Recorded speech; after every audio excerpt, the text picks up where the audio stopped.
ಹುಬ್ಬಳ್ಳಿ ಧಾರವಾಡ ಮಹಾನಗರದಲ್ಲಿ ಕಸ ವಿಲೇವಾರಿಯ ದೊಡ್ಡ ಸಮಸ್ಯೆ ಆಗಿತ್ತು. ಈ ನಿಟ್ಟಿನಲ್ಲಿ ಈ ಒಂದು ಕಸದಿಂದಲೇ ತ್ಯಾಜ್ಯದಿಂದ ಇಂಧನ ತಕ್ಕಂತ ಉತ್ಪನ್ನ ಮಾಡ್ತಕ್ಕಂಥ ಕೆಲಸಕ್ಕೆ ಏನು ಪ್ರಧಾನಮಂತ್ರಿ ಅವರ ಕರೆ ಕೊಟ್ಟಂತ ಆತ್ಮನಿರ್ಭರ ಮತ್ತು ಸ್ವಚ್ಛ ಭಾರತ ಯೋಜನೆಯಡಿ ಹುಬ್ಬಳ್ಳಿ ಧಾರವಾಡ ಮಹಾನಗರ ಪಾಲಿಕೆಯಲ್ಲಿ 157 ಕೋಟಿ ರೂಪಾಯಿ ವೆಚ್ಚದಲ್ಲಿ ಈಗಾಗಲೇ ಒಂದು ಘಟಕವನ್ನು ತಯಾರಿಸಿದ್ದು ಪ್ರತಿದಿನ 200 ಟನ್ ವನತ್ಯಾಜ್ಯವನ್ನ ಸಂಸ್ಕರಣೆ ಮಾಡಿ ಇದರಿಂದ ಹಸಿರು ಇಂಧನ ಏನು ಇದ್ದಿನ ತರತಕ್ಕಂಥ ಮಾಡ್ತಕ್ಕಂಥ ಸಾಮರ್ಥ್ಯವಿದೆ. ನಾವು ನೋಡ್ತಾ ಇರ್ಬೋದು. ಈಗ ಪ್ರಾಯೋಗಿಕವಾಗಿ ಈಗ ಒಂದು ಹಂತದಲ್ಲಿ ಮಾಡಿದೆ. ಹುಬ್ಬಳ್ಳಿ ಹೊರವಲಯದ ಗಬ್ಬೂರಿನಲ್ಲಿ ಈ ಒಂದು ಘಟಕವನ್ನ ನಿರ್ಮಾಣ ಮಾಡ್ತಿರೋ. ಸಾಕಷ್ಟು ಪ್ರಧಾನಮಂತ್ರಿಗಳು ಕರೆಯನ್ನು ಕೊಟ್ಟಿದ್ರು.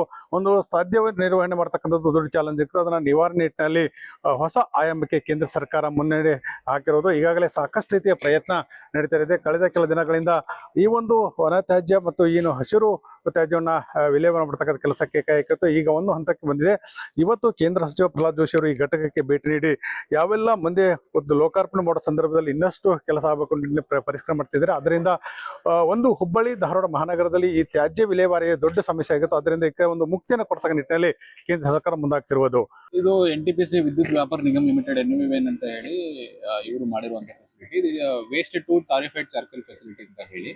ಸೊ ಇದು ಕೆಪಾಸಿಟಿ ಬಂದ್ಬಿಟ್ಟು 200 ಟನ್ ಪರ್ ಡೇ ಕೆಪಾಸಿಟಿನ ಇವರು ಆಪರೇಟ್ ಮಾಡ್ತಾರೆ. ನಾವು ಹುಬ್ಬಳ್ಳಿ ಧಾರವಾಡ ಮಹಾನಗರ ಪಾಲಿಕೆಯಿಂದ 10 ಎಕರೆಯಷ್ಟು ಜಮೀನನ್ನ ಇವರಿಗೆ ಕೊಟ್ಟಿದ್ದೀವಿ.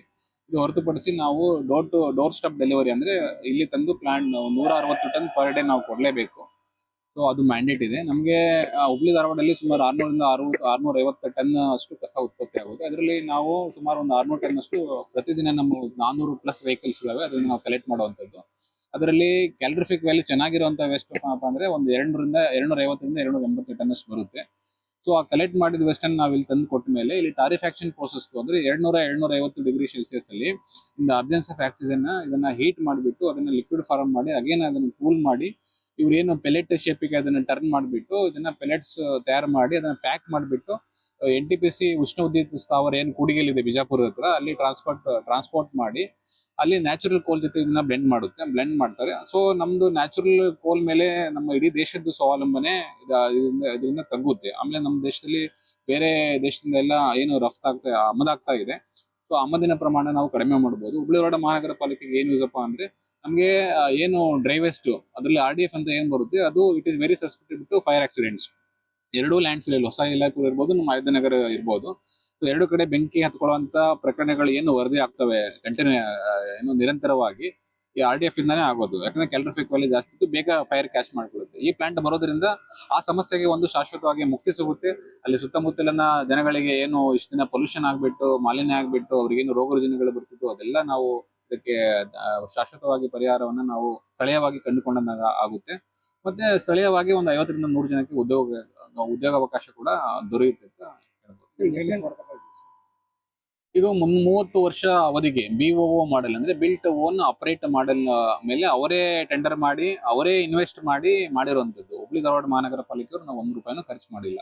ಲ್ಯಾಂಡ್ ನಾವು ಕೊಟ್ಟಿದೀವಿ, ಅವರಿಗೆ 25,000 ನಾವು ಲೀಟರ್ ನೀರು ಕೊಡಬೇಕು. ಆಮೇಲೆ ಕರ್ನಾಟಕ ರಾಜ್ಯ ಮಾಲಿನ್ಯ ನಿಯಂತ್ರಣ ಮಂಡಳಿ ಅವ್ರ ಜೊತೆಗೆ ನಾವು ಏನು ಕೋಆರ್ಡಿನೇಟ್ ಮಾಡಿ ಅವರಿಗೆ ಪರ್ಮಿಷನ್ ನಾವು ಕೊಡಿಸಿದೀವಿ. ಆಮೇಲೆ ಹೆಸ್ಕಾಂ ಜೊತೆಗೆ ಕೋಆರ್ಡಿನೇಟ್ ಮಾಡಿ ಪವರ್ ಕನೆಕ್ಷನ್ ಕೊಡಿಸಿದ್ವಿ. ಸ್ಥಳೀಯವಾಗಿ ಅವ್ರಿಗೆ ಏನೇನು ಫೆಸಿಲಿಟೇಷನ್ ಬೇಕು ನಾವು ಪಾಲಿಕೆಯಿಂದ ಕೊಟ್ಟಿದ್ದೀವಿ. ಅದು ಹೊರತುಪಡಿಸಿ ಪ್ರತಿದಿನ ನಾವು 110 ಟನ್ ವೇಸ್ಟ್ ನ ಕೊಡಬೇಕು. ಇದು ಅಷ್ಟು ಪಾಲಿಕೆ ಜವಾಬ್ದಾರಿ ಇದೆ. ಉಳಿದೆಲ್ಲ 30 ವರ್ಷಗಳ ಅವಧಿಗೆ ಇದನ್ನ ರನ್ ಮಾಡುವಂಥದ್ದು, ಇದನ್ನ ಮ್ಯಾನೇಜ್ ಮಾಡುವಂಥದ್ದು, ಅದರದೆಲ್ಲ ಲೇಬರ್ ಸ್ಯಾಲರಿ ಕೊಡುವಂಥದ್ದು, ಎಲ್ಲ ಕರೆಂಟ್ ಬಿಲ್ ಕಟ್ಟುವಂಥದ್ದು ಪ್ರತಿಯೊಂದು ಕೂಡ ಅವರದೇ ಜವಾಬ್ದಾರಿ. ಪಾಲಿಕೆಗೆ ಏನು ಇದರಿಂದ ಹೆಚ್ಚಿನ ಆರ್ಥಿಕ ಹೊರೆ ಇರೋದಿಲ್ಲ. ಇಲ್ಲ, ಖಂಡಿತ ಇದರಲ್ಲಿ ನಾನು ಹೇಳಿದೆ ನಿಮ್ಗೆ, ನಮ್ಮ ಡ್ರೈ ವೇಸ್ಟ್ ಅನ್ನ ಎಲ್ಲ ಸಿಮೆಂಟ್ ಫ್ಯಾಕ್ಟರಿಗಳಿಗೆ ಕಳಿಸುವಂಥದ್ದು. 100ರಿಂದ 150 ಕಿಲೋಮೀಟರ್ ದೂರ ಇರುವಂತ ಫ್ಯಾಕ್ಟರೀಸ್ ಅವು. ಸೊ ಅವರು ತಗೊಳ್ಳಲ್ಲ. ಪ್ರತಿ ಸರಿ ಏನಾದ್ರೂ ಒಂದು ಕುಂಟು ನೆಪ ಹೇಳಿ ಮಾಯಿಶ್ಚರ್ ಕಂಟೆಂಟ್ ಜಾಸ್ತಿ ಇದೆ, ಮಳೆ ಇದೆ, ಅದರಲ್ಲಿ ಇನರ್ಟ್ ವೇಸ್ಟ್ ಇದೆ, ಇದು ನಮಗೆ ಫೈರ್ ಆಗಲ್ಲ, ಈ ತರ ಹೇಳಿ ಅವ್ರು ಎತ್ಕೊಂಡು ಹೋಗಲ್ಲ. ಅದು ಹಾಗೆ ನಮ್ಮ ಲ್ಯಾಂಡ್ ಫಿಲ್ ಅಲ್ಲಿ ಸ್ಟಾಕ್ ಆಗಿ ಅದರಿಂದ ಸಾಕಷ್ಟು ಬೆಂಕಿ ಹತ್ಕೊಂಡು ಮಾಲಿನ್ಯ ಉಂಟಾಗೋರು ನೀವೆಲ್ಲ ಕಣ್ಣಾರೆ ನೋಡಿದಿರಿ. ಸೊ ಈ ಪ್ಲಾಂಟ್ ಇಂದ ಅದಕ್ಕೆಲ್ಲ ಒಂದು ಶಾಶ್ವತವಾಗಿ ಮುಕ್ತಿ ಖಂಡಿತವಾಗ್ಲೂ ಸಿಗುತ್ತೆ. ಎಷ್ಟು ಗಂಟೆಗೆ ಹೋಗುತ್ತೆ ಸರ್ ಇದು ಒಂದು ತಿರುಪಿ ಆಗೋದಕ್ಕೆ? ಇದು ಏನಿರುತ್ತೆ ಅಲ್ಲಿ ವೇಸ್ಟ್ ಕಲೆಕ್ಷನ್ ಪಾಯಿಂಟ್ ಇದೆ. ಸುಮಾರು ಒಂದು 2-3 ಸಾವಿರ ಟನ್ ಅಷ್ಟು ವೇಸ್ಟ್ ಅನ್ನ ಅಲ್ಲಿ ಸಂಗ್ರಹಣೆ ಮಾಡಬಹುದು. ಅದಾದ ನಂತರ ಒಂದು 12 ಅವರ್ಸ್ ಅಂತೂ ಬೇಕು. ಇದು ಒಂದು ಅದೆಲ್ಲ ಪ್ರೀ ಪ್ರೊಸೆಸಿಂಗ್ ಮಾಡಿ ಅದು ರಿಫ್ರಾಕ್ಟರ್ಸ್ ಅಲ್ಲಿ ಹಾಕಿ ಅದನ್ನ ಫೈರ್ ಮಾಡಿ ಅಗೇನ್ ಅದು ಟಾರಿಫ್ಯಾಕ್ಷನ್ ಪ್ರೋಸೆಸ್ ಆಗಿ ಅಗೇನ್ ಅದು ಕೂಲಿಂಗ್ ಎಲ್ಲ ಟೈಮ್ ಆದ್ಮೇಲೆ ಅಗೇನ್ ಅದು ಏನು ಪೆಲೆಟ್ ಮೇಕಿಂಗ್ ಮಷೀನಿಗೆ ಹೋಗಿ ಅದು ಮತ್ತೆ ಪ್ರಾಪರ್ ಶೇಪ್ ಅಲ್ಲಿ ಪೆಲೆಟ್ಸ್ ಆಗಿ ಹೊರಗೆ ಬರ್ಲಿಕ್ಕೆ ಒಂದು 10 to 12 ಅವರ್ಸ್ ಬೇಕಾಗುತ್ತೆ. ಹುಬ್ಬಳ್ಳಿಯಿಂದ ಸಾಲಾರ್ ನ್ಯೂಸ್ಗಾಗಿ ಕಲ್ಮೇಶ್ ಮಂಡ್ಯ.